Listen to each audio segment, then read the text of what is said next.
भक्तों, ओम नमः शिवाय, श्री शिवाय नमस्तुभ्यम, जय श्री महाकाल। जी हाँ भक्तों, क्या आपके भी घर में कोई ऐसा व्यक्ति है जिसकी नौकरी नहीं लग रही है? वो नौकरी के लिए बहुत ज़्यादा परेशान है, उसको समझ में नहीं आ रहा कि आखिर उसकी नौकरी जो है वो लग क्यों नहीं रही है। उसने बहुत ज़्यादा इंटरव्यू दे दिया, बहुत ज़्यादा पढ़ाई भी किया है, हर एक चीज़ किया है, लेकिन उसकी जो नौकरी है ना वो लगने का नाम ही नहीं ले रही है। आपने उसके नौकरी के लिए, उसके करियर के लिए बहुत ज़्यादा पैसे खर्च कर दिए हैं, हर एक चीज़ खर्च कर दिया है, लेकिन उसकी जो बच्चे की नौकरी है ना वो लगने का नाम नहीं ले रही है। तो ऐसे में कौन सा उपाय करें ताकि जो उसकी नौकरी है वो लग जाए और अच्छे से लग जाए। पूज्य गुरुदेव की ही कथा सुन के और बहुत अच्छे से समझ के आपके लिए उपाय लेके आया हूँ। उपाय ध्यान से सुनिएगा, अच्छे से करिएगा। अगर आपने आज का ये उपाय ध्यान से सुन के अच्छे से कर लिया तो 100% है कि आपके घर का जो भी व्यक्ति है ना जिसका मतलब नौकरी नहीं लग रही है उसकी 100% नौकरी लगेगी ही लगेगी। पूज्य गुरुदेव जो बताते हैं वो बिल्कुल सच साबित हो जाता है। देखिए, पूज्य गुरुदेव की जो कथा होती है ना, जैसा कि आपको पता होगा कि पूज्य गुरुदेव की कथा में लाखों की भीड़ आती है। कैसे आती है? पूज्य गुरुदेव कथा में लाखों की भीड़ आती है। और जब गुरुदेव की कथा में लाखों की भीड़ आती है तो क्या होता है, जो जितने भी भक्त होते हैं ना वो क्या करते हैं, वो पत्र के द्वारा अपनी मनोकामनाएं गुरुदेव तक पहुंचाते हैं। आप सबको पता होगा कि गुरुदेव कथा में जो भक्त आते हैं ना वो अपनी जो भी मनोकामना गुरुदेव तक पहुंचाते हैं। तभी गुरुदेव की कथा चल रही थी और गुरुदेव की कथा में मतलब 1 आध साल पहले की बात है, गुरुदेव की मैं कथा सुन रहा था। जैसे कि आपको पता है कि मैं जो है तो रोज कथा सुनता हूँ और जो अच्छे अच्छे उपाय निकल के आता हूँ वो मैं सबसे पहले आपको प्राप्त कराता हूँ। ठीक, तो गुरुदेव की कथा चल रही थी। गुरुदेव की कथा चली तो उसमें बहुत सारे भक्त आए, उन्होंने क्या किया, गुरुदेव को पत्र लिखा। जब गुरुदेव के पास पत्र पहुंचा और गुरुदेव ने पत्र देखा तो उसमें बहुत सारे लोगों की यही मनोकामना थी। कुछ लड़के लड़कियां भी थे, कुछ माता पिता भी थे और सबका एक ही सवाल कि गुरुदेव हमारे घर का जो बच्चा है ना इसका सरकारी नौकरी नहीं लग रही है, उसके कारण इसका विवाह का योग भी नहीं बन रहा, मतलब बहुत सारी अड़चने आ रही हैं, कृपया करके कोई उपाय बता दें।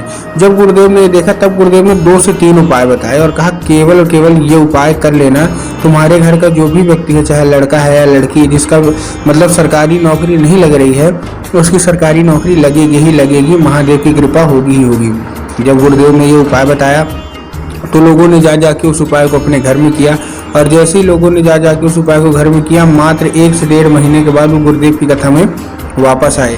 अब जैसे वो गुरुदेव की कथा में वापस आए, उन्होंने गुरुदेव को फिर से पत्र लिखा, लेकिन ये वाला जो पत्र था ना ये गुरुदेव को धन्यवाद के रूप में पत्र था कि गुरुदेव धन्य हो आपका, आपके द्वारा बताया गया उपाय हमने कर लिया है, हमारा जो बच्चा था ना जिसकी नौकरी नहीं लग रही थी उसकी नौकरी पक्की हो गई है, आपका कोटि कोटि धन्यवाद।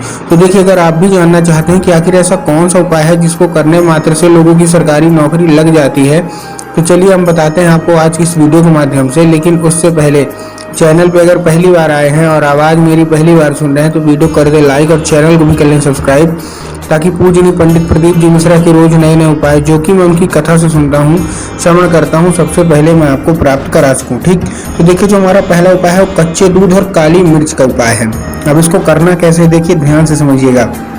इस उपाय में आपको कच्चा दूध चाहिए। क्या चाहिए? इस उपाय में आपको कच्चा दूध चाहिए और काली मिर्च। काली तिल और काली मिर्च में भी बहुत सारे लोग कंफ्यूज होते हैं, तो मैं साफ साफ बताना चाहूंगा जो कि गुरुदेव ने बताया कि आपको काली मिर्च लेना है। कितनी? 3 काली मिर्च आप ले लीजिए। ठीक, 3 काली मिर्च ले लिया। 3 काली मिर्च जैसे ही आप लेंगे तो उसके साथ साथ आपको 1 कटोरी कच्चा दूध चाहिए, वो भी गाय का, देसी दूध चाहिए, गाय का चाहिए, बाकी किसी का नहीं चाहिए। ठीक, ले लिया। अब ध्यान से इस उपाय को सुनिएगा, इस उपाय में बहुत सारे लोग गलतियां भी करते हैं। आपने 1 कटोरी दूध लिया, 1 कटोरी दूध में आपने 3 काली मिर्च मिला ली। 3 काली मिर्च मिलाने के बाद देखिए आपको करना क्या है, आपको उसी में डाल देना है। ठीक, डालने के बाद आपको पहुंचना कहाँ है? बेल पत्र के पेड़ के नीचे। कहाँ जाना है फिर से समझिएगा, बेल पत्र के पेड़ के नीचे जाना है। पूज्य गुरुदेव कहते हैं कि बेल पत्र के पेड़ में स्वयं माता पार्वती का वास होता है, तो अगर माता पार्वती आपसे खुश हो जाती है ना तो 100% है कि आपकी मनोकामना पूरी होगी ही होगी। तो आप पहुंच गए। पहुंचने के बाद आपको करना क्या है, जैसे आप वहाँ बेलपत्र के पेड़ के नीचे पहुंचेंगे ना, बेलपत्र के पेड़ के नीचे पहुंचने के बाद आपको 3 बार परिक्रमा करनी है, मतलब 3 बार आपको घूमना है बेलपत्र के पेड़ में। बेलपत्र का जो वृक्ष है ना घूमना है और अपनी मनोकामना जो भी है आप मांग लीजिए।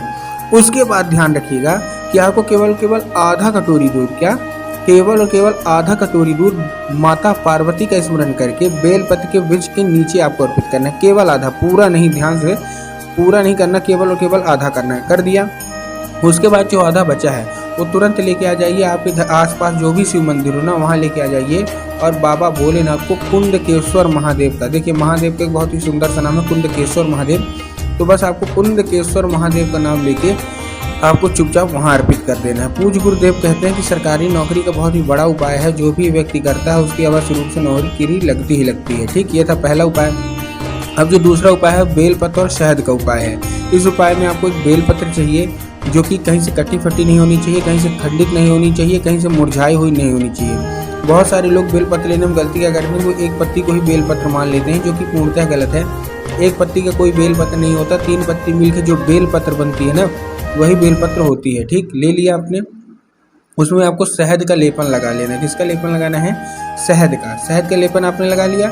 शहद का लेपन लगाने के बाद आपको किसी भी सोमवार, जब भी आपका पेपर, परीक्षा, इंटरव्यू कुछ भी हो, ये छोटे बच्चे भी कर सकते हैं, जो स्कूल में पढ़ते हैं वो भी कर सकते हैं। अपने पेपर परीक्षा के पहले आपको कहाँ पहुँच जाना है? शिव मंदिर, और शिव मंदिर के आपको अर्पित कर देना है और आपको बाबा से मांगना है कि बाबा मैं एग्ज़ाम देने जा रहा हूँ, इंटरव्यू देने जा रहा हूँ, आप कृपया करके मेरे साथ चलिए। तो उम्मीद करता हूँ आज का ये उपाय आपको समझ में आ गया होगा। उपाय अच्छा लगा हो तो कमेंट बॉक्स में हर हर महादेव अवश्य रूप से लिख दें।